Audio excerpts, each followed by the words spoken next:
Okay, so this is our career ag prep final project, the agriculture advocacy, and Jacqueline, Avery, Austin, Dalton, and Andi all did our presentation on feral hogs. So a little bit of background on feral hogs. The first being that they are an invasive species in North America. So they are not a native species here. So one of the biggest concerns is that their ability to push out native species and take over the land of the native species and their territory. They also reproduce efficiently, and by that I mean they're a litter-bearing species. So they have about 2 to 4 piglets every time they reproduce, which means they can easily double their populations in a short span of time. They also have no natural predators, since they are not native to our land. Nothing wants them to be prey, so their population continues to increase because no predators are hunting them to keep populations low. Last but not least, they travel in packs of large numbers, which means they destroy everything in their path, including land, crops, and that is very detrimental to farmers and other agriculture corporations. The main root of this issue is that these hogs are destroying farmlands, and these crops is a huge issue due to the amount of money that the farmers rely on for the profits for the entire year. And if hogs are destroying that, their income is less, and that means less crops for commercial sale and causing less produce in stores for us. Pastures are needed for cows and other livestock to graze.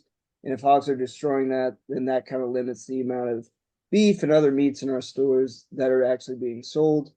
And finally, destroying the forest really pushes out the native species we already have here in Missouri. And not to mention, like, destroying the forests in general, that's going to cause erosion in the soil. And not to mention decrease the air quality that we actually have around here. So plagued local farmers for years, and now feral hogs are causing destruction a little closer to the city. Paige Halsey with our sister station in St. Louis traveled to Washington County, Missouri. New here at 10, she shows us how experts are working to stop this problem in its tracks.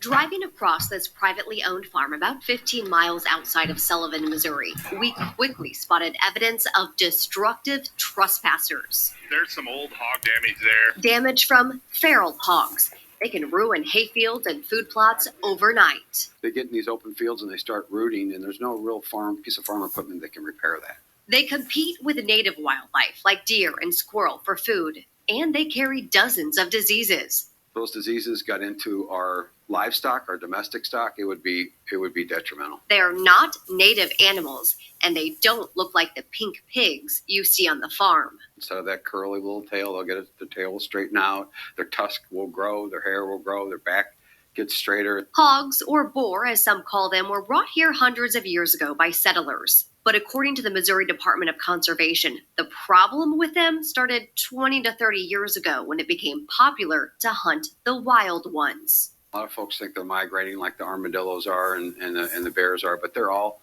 associated with release or escapes. Sometimes from farms or businesses that sell guided hog hunting trips. They reproduce fast. Females can have 3 litters a year starting at 6 months. Research has shown that you have to kill 80 to 90% of the hogs on the landscape just to maintain the population.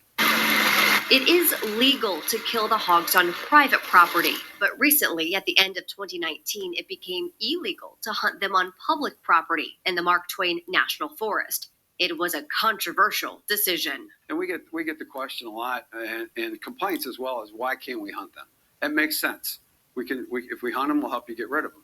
Well, what happens is that, a lot of the hunters go after the trophy. So they're going after the big boar and they're letting the mom and the squeakers go by. Plus, shooting 1 or 2 can then cause the rest to scatter and travel even farther.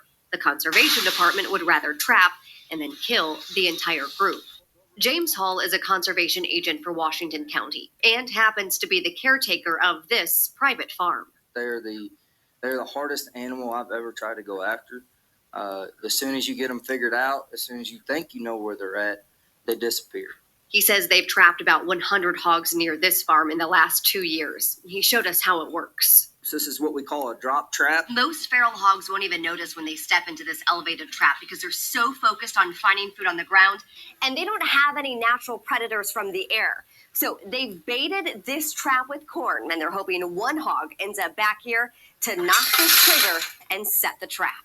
The Conservation Department is working with private landowners to set traps like this. They check them daily and then kill the hogs they catch. In 2020, more than 12,000 hogs were removed in Missouri, with Iron County alone harvesting more than 2,200, according to Missouri's Feral Hog Elimination Partnership. In Washington County, Paige Holsey, News 4. Now the Missouri Department of Conservation wants your help. If you spot a feral hog, do not shoot it. Instead, report it to the regional office in Lee Summit.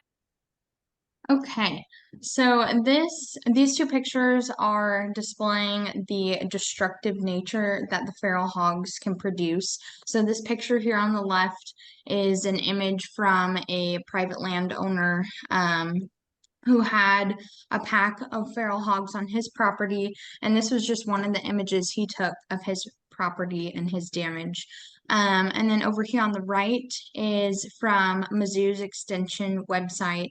It shows the counties that are in gray here is where there's an established population of feral hogs, and then these smaller light gray circles are where they've seen sightings of feral hogs.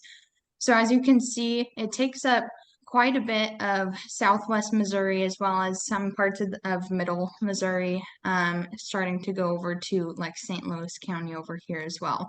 So they're pretty much all over the state of Missouri. Does this affect the agriculture industry?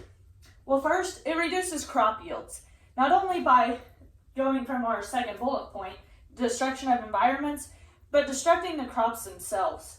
So then this causes financial loss to farmers, including not only were they not able to harvest crops, but if they can't even plant the crops and utilize the ground properly, then this causes issues in the financial department for several farmers. And not just crop farmers, this can go into livestock farmers as well. Just if it's like utilizing hay fields and those sort of things, if they're destructed, then that causes financial loss for farmers there as well. So then we go into destruction of environments. So this reduces the native populations of, say, like different quail, turkeys, those sort of things, because if they destruct the land, then those animals can't lay their eggs and then reproduce correctly. So then you go into the competition with wildlife. So then you are not only harming their native habitat, but then that takes away their food and their ability to reproduce. So then the populations we see will start to decrease. So next, not only do they reduce crop yields and destruction of environments, but they also bring in several diseases. So feral hogs have been known to carry different diseases such as brucellosis, pseudorabies, trich, and lepto. And not only can they give these straight directly to your livestock, but they can also give them to different animals. So lepto is also carried by like armadillos and those sort of animals. And so they can directly give those to livestock as well. And then, of course, rabies is just bad in any case. Okay. Farmers should be concerned, like mentioned, due to their income that they rely on these crops. Government officials, because they are the ones who can help make laws and regulations for feral hogs and their populations. The Missouri Department of Conservation can help trap and kill feral hogs off farmers' properties. They also give permits to landowners to allow them to eliminate feral hog populations themselves on their land. The USDA does some of the same things in the Missouri Department of Agriculture when they also trap and kill feral hog populations.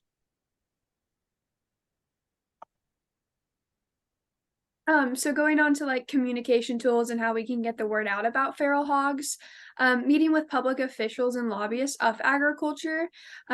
This is people who are head legislators, and they can help promote and help understand the severity of the feral hog populations.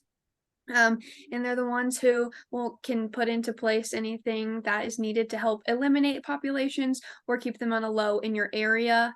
Another way is ag conferences. These usually have officials there as well, and we can give them more knowledge, and they can give exposure that is really needed for local and regional farmers so they know how it affects their land and crops, and give them knowledge on how to also eliminate the populations as well. I also put on here FFA meetings, and this is more so that we can get our younger group of people in and they can understand a baseline severity of how these populations in Missouri affect their future agriculture lands or their future financial businesses, and just in general to also help promote the issue of feral hogs.